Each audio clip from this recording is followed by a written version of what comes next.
Yes, क्या कहना है भैया आपको?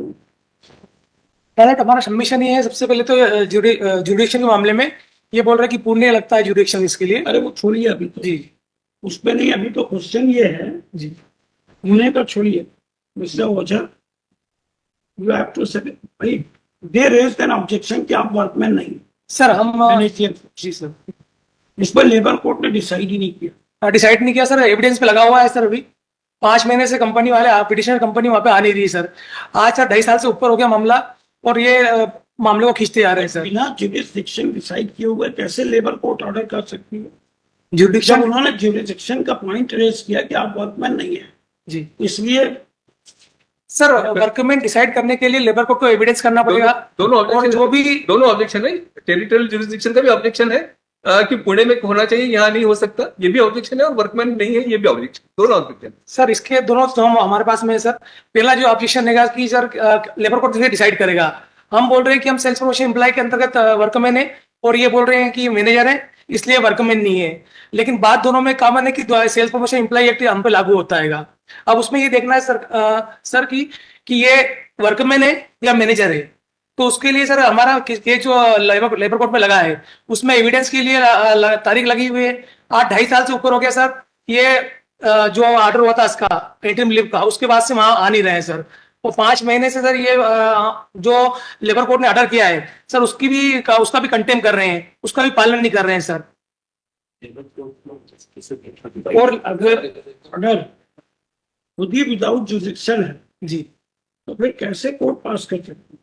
जुडिक्शन कोर्ट को ये तो डिसाइड करना पड़ेगा ना कि जुडिक्शन है कि नहीं।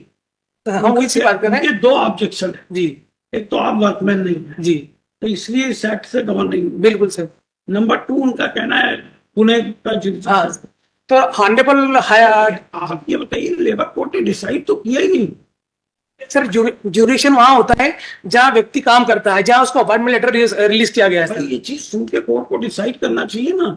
सर ये जितने भी प्रीलिमिनरी ऑब्जेक्शन है सर, वो at the time of disposal decide होते हैं एज पर द डीपी माहेश्वरी। कौन से कानून में लिखा है? सर डीपी माहेश्वरी जजमेंट हमारे पास में अवेलेबल है सर, बताइए। Supreme Court judgment. मेरे पास है, मैं बता दूं।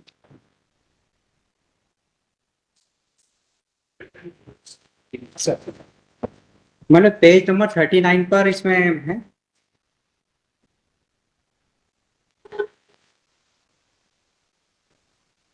ये माननीय सुप्रीम कोर्ट का जजमेंट मतलब इसमें जो है पेज नंबर 41 पे मैं सी नंबर से पढ़ना चाह रहा हूँ इसको, जहाँ पर मैंने हाईलाइट किया हुआ। There was a time when it was thought prudent and wise policy to decide preliminary issue first, but the time appears. जी मतलब पेज नंबर 41 पर, पेज नंबर 41 पर मतलब पॉइंट नंबर सी पर मैं पढ़ना चाह रहा हूँ, वहां पे हाईलाइट किया होगा मैंने। बट मतलब पहले ऐसा था कि प्रिविलेज पहले डिसाइड करेंगे, ऐसा मैं पढ़ चुका हूँ। But time appears to have arrived for reversal of the policy. We think it better that tribunal particularly those entrusted with the task of adjudicating labor dispute where delay may lead to misery and jeopardize industrial peace should decide all issue in dispute at the same time without trying some of them as preliminary issue। मतलब labour court में जो है preliminary issue पहले नहीं decide होंगे, ये सारे 60 evidence के समय, डिस्पोजल के समय ही डिसाइड होंगे, जो कि ऐसा सेटल्ड लॉ है ये। चाहे वो पुणे जुरिडिक्शन का हो, चाहे वो वर्कमैन जुरिडिक्शन का हो, विदाउट जो है उसको साक्ष्य और एविडेंस के वर्कमैन को जो है प्रिंसिपल ऑफ जस्टिस के तहत मौका दिया जाएगा कि आपका क्रॉस गवाही सारे होंगे, और कंपनी को उसमें वर्कर ये प्रेजेंट करेगा कि मेरा अपॉइंटमेंट लेटर यहाँ का था, मैं काम यहाँ पे करता था, तो मेरा जुडिक्शन कहाँ से। और एमपी हाईकोर्ट का ही डिसीजन है कि जहाँ पे वर्कर से काम लिया जाता है वहीं उसका कार्य क्षेत्र होगा, ये भी सेटल्ड लॉ है। सर ऑनरेबल अपॉइंटमेंट लेटर में कोई कंडीशन ऐसी लिखी हो तो भी वो मान्य नहीं है। अपनी एमपी हाईकोर्ट डिवीजन में नहीं उसको डिसमिस किया हुआ है कि ऐसी कंडीशन अपॉइंटमेंट लेटर में नहीं डाल सकते, और डाला भी है तो उसको नहीं माना जाएगा। ये एमपी हाईकोर्ट का सेटल्ड लॉ है। सेटल्ड लॉ बताइए। सेटल्ड लॉ मैं दिखा देता हूँ।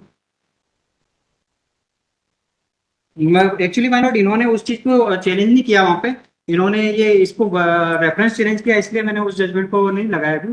तो मैं इसमें अलग से सेपरेट जजमेंट है मेरे पास। चलिए कल ले आइए जो भी है।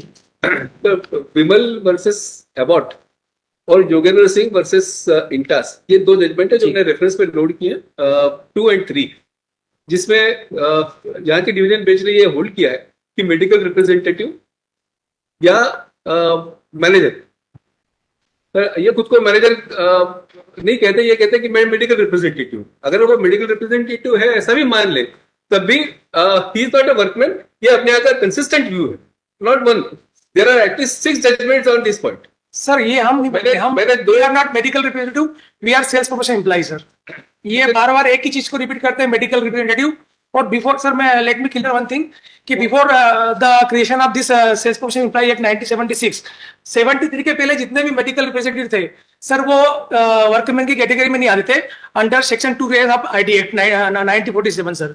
उस समय सर, उसके बाद जो लेजिस्लेशन ने ये कानून बनाया है एसपी एक्ट, उसमें हम सभी को एमआर जो थे उन सभी को सेल्स प्रमोशन एम्प्लॉय के रूप में लिया गया है सर उसके अंदर।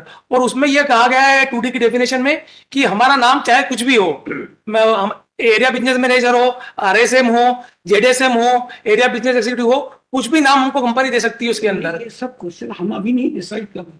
जी जी मैटर लेबर कोर्ट में पेंडिंग है। जी सर। जी जी सिर्फ इतना क्वेश्चन आ रहा है कि लेबर कोर्ट इन इशू को डिसाइड किए बिना ऑर्डर कर दिया कोर्ट। सर जी सर, वही तो मैंने अभी तो सुप्रीम कोर्ट का जजमेंट पढ़ा माय लॉर्ड, उसमें लिखा हुआ है कि प्रिलिमिनरी इशू जैसे कि वर्कर है, इशू कहाँ ऐसा लिखा है?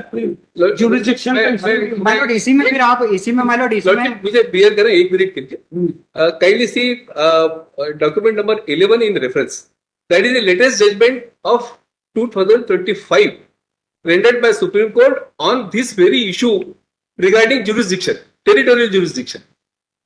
Rakesh Kumar Verma versus HDFC bank, जिसमें चैलेंज किया गया था कंजर्वेशन ऑर्डर को, और यही जो ऑब्जेक्शन लिया गया था कि टेरिटोरियल जुरिस्डिक्शन नहीं, क्योंकि both parties have agreed upon a particular place for any dispute, जैसा इसमें मंजूर किया गया। इसमें पुणे कोर्ट, पुणे शहर में ही होगा, इसके बारे में पार्टीज का एग्रीमेंट है।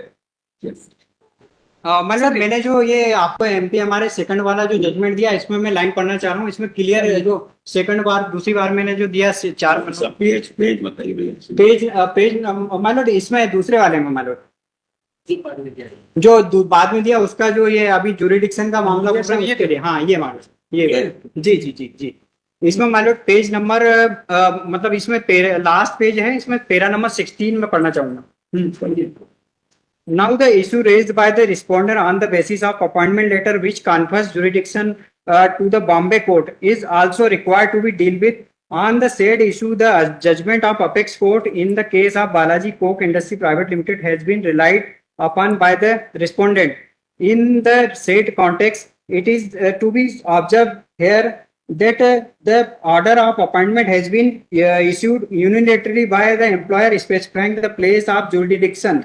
The said judgment of the apex court is based on bilateral contract of arbitration conferring the jurisdiction at a particular court. More so, the said judgment relates arbitration agreement which is always bilateral, but in case of employee, the order of appointment are issued by the employer unilaterally. Thus, the said unilateral appointment letter would not confer jurisdiction of Bombay court, and the argument so advanced by respondent hereby is repelled. मतलब clear cut जो है अपनी division ने माननीय supreme Court के कि ये appointment letter unilateral issue किए जाते हैं, इस पे कोई भी वर्कर, आप अपॉइंटमेंट लेटर देखेंगे किसी भी वर्कर यूनियन से नहीं रिकॉग्नाइज किया गया है, ये ना ही कोई आर्बिट्रेशन से बना हुआ अपॉइंटमेंट लेटर है। तो ये अपनी एमपी डिवीजन बेंच की जजमेंट है। तो मतलब इसमें जो सेम आपने जो इसका बोल रहे हैं कि वर्कर कैसे डिसाइड होगा, इसके लिए प्रीलिमिनरी इशू कोर्ट पहले डिसाइड करे। इसके लिए मतलब मैंने जो सिटेशन जो दिए हैं, इनमें मैं एक जजमेंट है मतलब शरद कुमार वर्सेस दिल्ली एनसीटी माननीय सुप्रीम कोर्ट का है, जो मैं पढ़ना चाह रहा हूँ जी। इसमें दिया मतलब it has been page number 8 पर, it has been rightly contended by both learned counsel that designation of employ is not much importance, and what is important is nature of duties be ये आप जो सब argue कर रहे हैं जी ये सब लेबर कोड के सामने जी, जी। आर्ग्यू कर रहे हैं। हाँ, ये लेबर कोड के सामने लेबर कोड, लेकिन लेबर कोड कब करेगी इसमें ये दिया होगा कि लेबर कोड जो ओरल एविडेंस क्रॉस एग्जामिनेशन ये प्रोसेस के बाद ही लेगी, और ये सारे प्रोसेस एक साथ जो फाइनल जो मैटर है उसी के साथ एज पर the DP Maheshwari Supreme Court के जजमेंट के अनुसार होगा।